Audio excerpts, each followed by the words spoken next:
ছেলেগুলো আমাকে রেপ করবে বলেছিল, আমি স্যারকে বলেছি স্যার ছেলেগুলো আমাদের ক্লাসের ছেলে, আমাদের স্কুলেই পড়ে, আমাদের ক্লাসের ছেলে আমাকে রেপ করবে বলেছিল।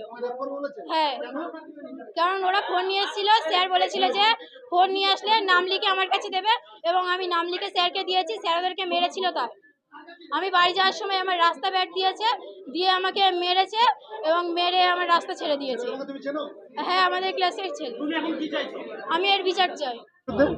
হেডমাস্টার আমাদের সঠিক খাবারটা দিচ্ছে না, আমাদের কাছ থেকে আমাদের সম্মানটা কেড়ে নিচ্ছে, আমাদেরকে জানা তাই করছে, আমাদেরকে খাবার চালটা আমাদের যে খাবার যে গুণমান যেটা ওটা আমাদেরকে দিচ্ছে না। আমাদের হেড স্যারের বিক্ষোভ দেখাচ্ছি, কারণ হেড স্যার আমাদেরকে আমাদের কোনো কথাই শোনেন না বলতে গেলে।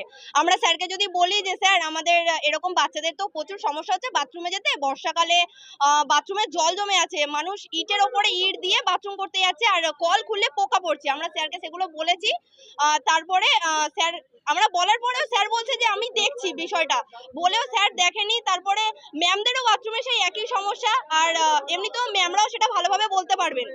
আর 15ই আগস্ট আমরা যখন অনুষ্ঠান করতে যাব, স্যার আমাদেরকে লাঠি নিয়ে গেছে, আমরা উপরে রুম পরিষ্কার করছিলাম, আর 3 বছর রাত্রে প্রোগ্রাম হচ্ছে, মানে আমরা স্কুলে এসে দেখছি যে পতাকা উঠে যাচ্ছে, কিন্তু আমরা এসে দেখছি যে বলছি স্যার এরকম পতাকা উঠে গেলে কি করে হবে, একটা তো অনুষ্ঠান দরকার। স্যার বলছে যে তোমাদের কি কৈফিয়ত দেবো, অত বেশি কৈফিয়ত নিতে গেলে টিসি দিয়ে দেবো, স্যারের প্রতি কথাই তোমাদেরকে টিসি দিয়ে দেবো। আর হেডমাস্টার মশাই এই স্কুলটাকে পার্সোনাল প্রপার্টি মনে করেন, স্কুলটাকে একেবারেই মেনটেন করেন না। তিনি নিজেও অ্যারাইভাল ডিপার্চার কিচ্ছু মেনটেন করেন না।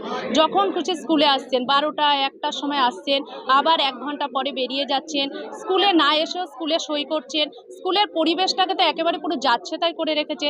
স্কুলে আমাদের ওপরে আপনারা দেখলে বুঝতে পারবেন, দোতলায় নিষিদ্ধ জিনিস পাওয়া যাচ্ছে, সবার সামনে বলাও যাচ্ছে না। আর মদের বোতল সমস্ত বাথরুমে, সিঁড়ির নিচে, পুকুর পাড়ে মদের বোতল দিয়ে ভর্তি। আর বাচ্চাদের কারা করছে এবার হেডমাস্টার মশাই বলতে পারবেন, আমরা আমাদের আড়ালে কারা করছে ওনার কাছে তো নিশ্চয়ই খবর থাকবে না। আর আমরা কিছু বলতে গেলে উনি কারোর কথা শোনেন না। আপনার কথা কেন শুনবো, আপনি বেরিয়ে যান আমার রুম থেকে। কোনো টিচারকে কোনো সম্মান করেন না। আমাদের বাথরুমটাতে 1 হাঁটু জল জমে থাকে, আপনারা গিয়ে দেখতে পারবেন জল। তারপরে সেখানে সাপ ব্যাঙ ঘুরে বেড়াচ্ছে, আগের দিনে একটা বড় সাপ বেরিয়েছে। ওনাকে বলতে গেলে যে বাথরুমটা একটু রিপেয়ার করে দিন, উনি কোনো মতেই করবেন না, আমি ঠিক করতে পারবো না। তাহলে উনি করবেন না তো করবেনটাকে? অথচ ওনার নিজের ঘর দেখবেন, ওনার ওপরে অফিসে এসি বসানো, তারপরে ওনার অফিস রুমে বেডরুম দেখতে পাবেন, ওনার টয়লেট ঝকঝকে, কিন্তু আমরা লেডি স্টাফরা টয়লেট ইউজ করতে পারছি না, ওনার সেটা নিয়ে কোনো মাথা ব্যথা নেই। তারপরে মিড ডে মিলের কথাটা আপনারা স্টুডেন্টদের কাছ থেকে শুনতে পাবেন, উনি স্কুলে না এসেও সই করেন, নিজের ব্যক্তিগত কাজ মেটানোর জন্য যখন তখন বেরিয়ে যান। স্কুলে কোনো স্টাফকে উনি স্টাফ বলে মনে করেন না। He thinks himself as the superior authority. তিনি নিজেকেই সর্বে সর্বা মনে করেন, আর সবাই ওনার স্লেভ, সবাই ওনার কৃতদাস চাকর, কাউকে এতটুকু সম্মান করেন না। উনি ওনার মতো করে স্কুলটাকে চালান। আমার নাম তপতি কর্মকার, স্কুলের নাম সরবেরিয়া হাই স্কুল, আমি এই স্কুলের ইংলিশের টিচার। হেডমাস্টার মশাইয়ের নাম মোহাম্মদ উজির আলী মোল্লা। হওয়ার কারণ একদিনে নয়, দীর্ঘদিন ধরে আমার নিজের ভাগ্নে স্কুলে পড়ে, ওর কাছ থেকে আমি মাঝে মাঝে শুনি যে মামা স্কুলের টয়লেট ঠিকঠাক নেই, পরিবেশ ভালো না, ছেলেরা অনেক সময় বাজে বাজে টিটকিরি করে, এগুলো হেড স্যারকে জানালে কিছু বলে না। আমার নিজেরই একটা ছোটো ঘটনা বলি, এটা আমার জামাইবাবু। আমার ভাগ্নি 7 থেকে 8-এ যখন ওঠে, ও খুবই ব্রিলিয়ান্ট স্টুডেন্ট, প্রত্যেক বছর ক্লাসে ফার্স্ট হয়ে ওঠে, ঠিক আছে। এবারে ও প্রত্যেক বছর এটাতে প্রচুর খাটাখানি করে পড়াশোনা করে। ও 7 থেকে 8-এ উঠেছে, ফার্স্ট হয়েছিল। বাট এই আমাদের হেডমাস্টারের মেয়ে, ওনাকে, ওর নিজের মেয়েকে উনি ইচ্ছা করে ফার্স্ট করলেন, আমার ভাগ্নিকে সেকেন্ড করলেন। ওনার লজিক কী ছিল যে হেডমাস্টারের মেয়ে সেকেন্ড হতে পারে না, ফার্স্ট হবে। বাট এটা ইন্টারনাল খবর আমি স্যারদের থেকে নিয়েছিলাম, কারণ আমাদের বাড়িতে 3-4টে ভাড়া থাকে। তারা বলল দীপঙ্কর তোমার ভাগ্নির রেজাল্ট যথেষ্ট ভালো, হেড স্যারের মেয়ের থেকে তোমার ভাগ্নির রেজাল্ট 60 থেকে 70 নম্বর ডিফারেন্স। উনি শুধু ইচ্ছা করে নিজের মেয়েকে ফার্স্ট করবেন বলে তোমার ভাগ্নিকে সেকেন্ড করে দিয়েছে। বাট আমার স্কুলের স্টাফ ওনার ভিতরে যেতে পারি না, আমার হাত পা বাঁধা, তুমি চাইলে এটাতে কিছু করতে পারো। উনি এটা মানলেন না, উনি বললেন আমার যেটা যেটা আছে রেজাল্ট ওটাই মেনে নিতে হবে, থাকলে পড়ান, না বের করে নেন। আমরা আমার ভাগ্নিকে এখান থেকে টিসি নিয়ে মেদিনীপুরে ভর্তি করে দিই। বাট উনি একবার আটকালেন না যে একটা ভালো স্টুডেন্ট স্কুল থেকে চলে যাচ্ছে। আমার ভাগ্নি স্কুল থেকে কাঁদতে কাঁদতে চলে গেছিলেন।